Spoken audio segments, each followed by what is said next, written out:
Welcome to The Explainer. We're all about breaking down big topics into presentations that are, well, super clear and easy to get.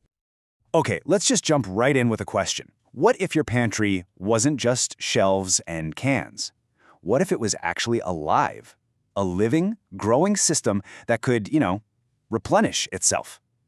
Let's just chew on that for a second, because it really gets you thinking differently about where our food comes from. So today, we're going to dive deep into this idea of a survival garden. And look, this isn't about pretty flowers or, just a casual weekend hobby. We're talking about a super practical tool for modern life. It's all about supplementing your meals, saving some serious cash, and having a reliable supply of healthy food, especially when you might need it the most. All right, so why this topic and why now? Well, it's because the whole idea of a survival garden has totally changed. It's not just for doomsday preppers anymore, not by a long shot. It's really moved into something with real, tangible benefits for, just everyday life. I mean, think about it. A survival garden is an incredibly practical investment. It can help your household save a ton of money on groceries, right? And it gives you fresh ingredients, especially when maybe the supply chains are a little shaky. And frankly, the food you grow is going to be way more nutritious and taste so much better than what you get at the store. And on top of all that, just the act of gardening is just so good for your body and your mind. Okay, let's get into the nitty-gritty.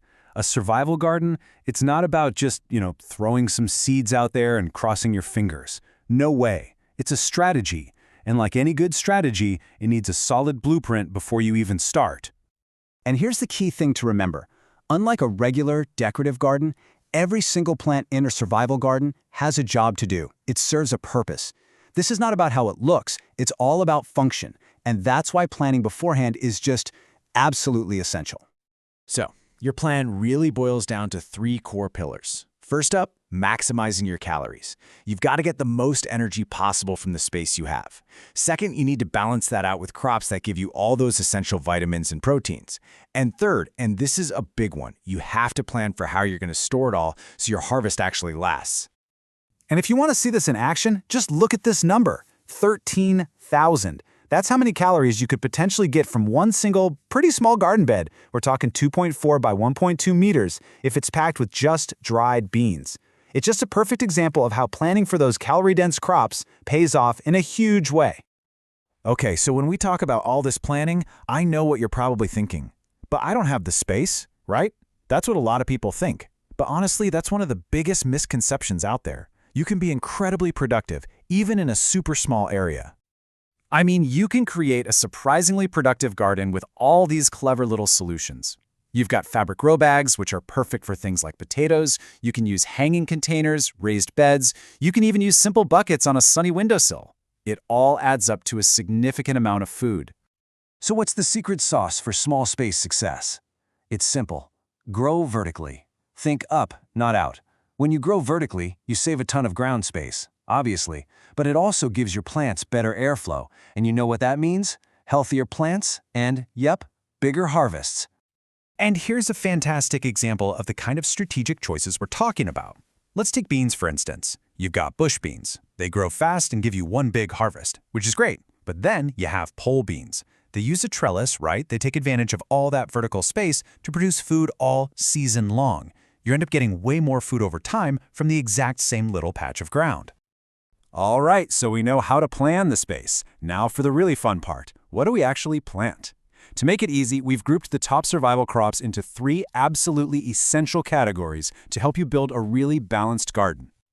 First on our list, the calorie kings. These are the crops that are going to give you the bulk of your energy. We're talking about those starchy, filling foods that are really the foundation of a survival diet. They give you the fuel you need to, work, think, and just keep going. Okay, so what are we talking about here? Potatoes, sweet potatoes, and winter squash, things like butternut squash, are absolute must-haves. They're packed with calories, they're incredibly easy to store for months, just find a cool, dark place, and they are so versatile in the kitchen. Oh, and here's a great little bonus. Sweet potato leaves are edible too. So you basically get 2 crops from just one plant. All right, next up, protein. Your body absolutely needs protein to build and repair tissue, right? So let's look at the crops that are going to provide this essential nutrient, especially in a situation where other protein sources might be hard to come by. This is where dry beans, lentils, and peas become so critical. They're total nutritional powerhouses that if you dry them properly, you can store them for years. But they also have this amazing hidden talent. As legumes, they're what we call nitrogen fixers. This means they literally pull nitrogen from the air and put it back into your soil, enriching it. They're basically fertilizing the garden for you, for free, making it healthier for whatever you plant next. How cool is that? Okay, and finally, to round out the whole diet and just keep your body running in top shape, you're gonna need crops that are just packed with essential vitamins and minerals. And that, my friends, is where the nutrient-dense greens come in. You know, hardy greens like kale and collards are just perfect for a survival garden. They're loaded with vitamins, and they're super frost-tolerant. In fact, a little bit of frost can actually make kale taste sweeter. But the best part, you can harvest from the same plant over and over and over again. It's called the cut-and-come-again method, and it gives you a steady supply of fresh greens for a long, long time.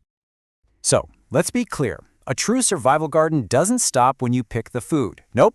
It's also about protecting those plants while they're growing and then making sure all that hard work, that harvest, lasts as long as it possibly can.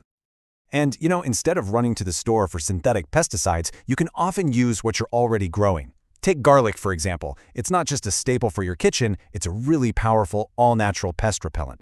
That strong, pungent smell from its sulfur compounds, well, a lot of common garden pests absolutely hate it. And check this out, here's a super simple, really effective recipe you can make right in your kitchen. This garlic and chili spray works wonders against pests like aphids, mites, and caterpillars.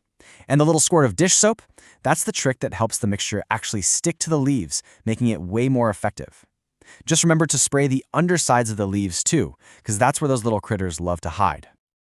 Okay, and to make that harvest last you all year, you've really got to get good at a few different preservation methods. Freezing is fantastic for more delicate things like summer squash or berries. Canning is a classic for acidic foods like tomatoes or for making pickles. Drying and dehydrating are just perfect for your herbs and, of course, all those beans. And don't forget fermenting. You can turn cabbage into delicious, long-lasting sauerkraut or kimchi, which is also packed with good-for-you probiotics. So, we're going to leave you with this final thought. If you could only plant one single thing to help you survive, what would it be? Would it be the potato for its pure calories, the beans for protein and their incredible shelf life, or maybe kale for all that hearty nutrition? See, planning your own survival garden, it really starts with that one simple choice. What's most important to you? Thanks so much for joining us for this explainer.